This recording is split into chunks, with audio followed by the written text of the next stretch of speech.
What is going on, my broskiis? My name is Toadski, back again, here to bring you guys yet another One Piece Treasure Cruise video. So last night we uploaded the video for the 10-star difficulty Kizuna clash. Now we're going to have a look at the super boss Kizuna. And yeah, this is a pretty tricky event. This is the team that we have here versus the super dex variation. Now this team, I don't know the potential, like the max potential that this team can reach.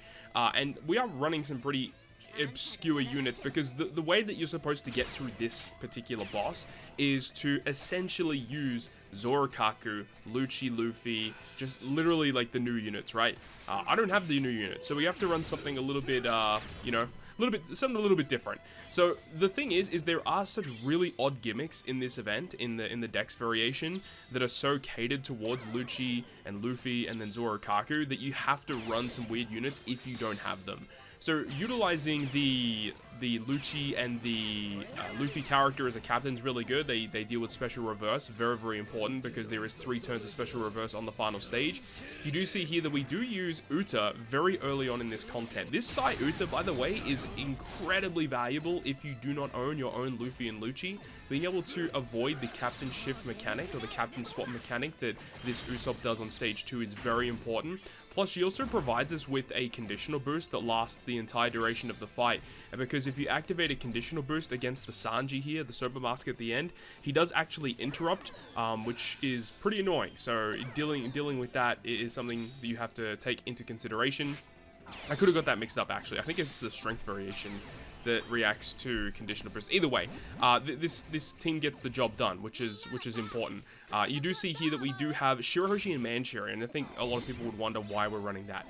The reason why we do that is because the enemy does have a damage reduction against certain slots. And unfortunately for us, the slots that he has damage reduction against are basically all of the normal slots. All the type slots, tandem slots, recovery slots, and Wano. So in order to get past that, you either have to remove that buff from the enemy, which in order to do that, you need to either use Zorokaku or Treasure Map Legend Atlas. Those are the 2 options that you have.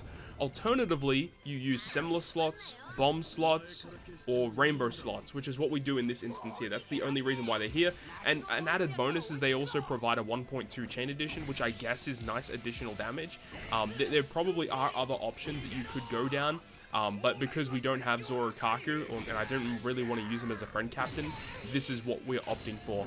And by utilizing the Luffy and Lucci character, we can actually apply set target status on the opponent, which is incredibly good.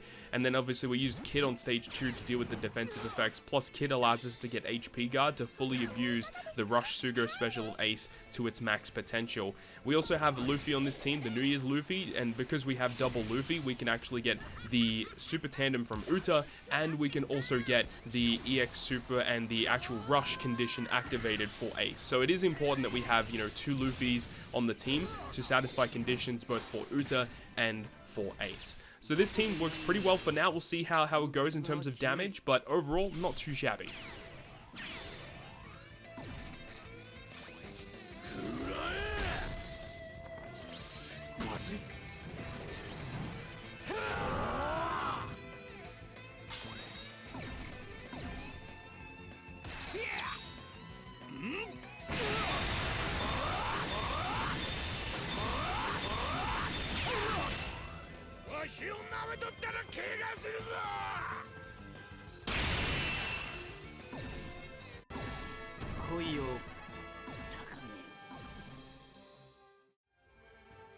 Moving on to our secondary team here. This team is incredible, and I think it has very high potential.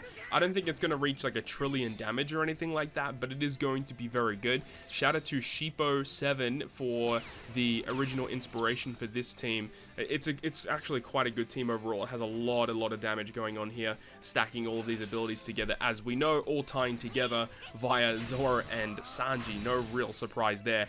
So characters that are fighter, shooter, and powerhouse get the cooldown here. So of course we're going to be starting as Sanji so he can actually receive all the buffs. This fight is very pesky because of the abilities of the enemies, which can reverse the cooldowns of your super switch gauge, which is very frustrating. However, we do have the John Bart support attached to Zoro and Sanji. Very key support, because on the final stage it actually reduces the super switch gauge by 1. So it just deals with the special reverse of that gauge. Very key that we have that. And then in terms of all of the other gimmicks, there's a lot of bind and stuff that occurs here, which is why this team utilizes the level 12 going Merry ship. If you don't have the level 12 going Merry ship, you don't have to use it particularly, but it does have to be a ship that does deal with bind in some capacity. The other supports on this team are also very, very key as well. We've got some paralysis removal, which actually gives them some cooldown as well. And then also the Kotatsu support attached to Ace, which removes 3 turns of bind on the final stage. Incredibly valuable support to have as well. So of course, with this team, we're going to be having a lot of buffs activated via the Zoro Sanji making everyone slasher and free spirit. We have the versus Luffy, and we also have Shanks, so we get a territory up, which is a bonus 25% damage. We also have the Int Yamato, which is a character I don't use too often. However, that character is quite good. In this circumstance here, we're able to get the % damage reduction attack boost via the special, and then the Super EX Super of Yamato provides us with the damage reduction, so that works really well, just stacking additional damage that you wouldn't have previously. Of course, we've got Ace for all of his benefits. We have Monkey D. Luffy as well. Just a whole bunch of really powerful characters that get that job done. And of course, we get the Rush from Ace. We get the Super Tandem from Zoro and Sanji. And very, very key for this team is to use the final tap of the Quick versus Luffy.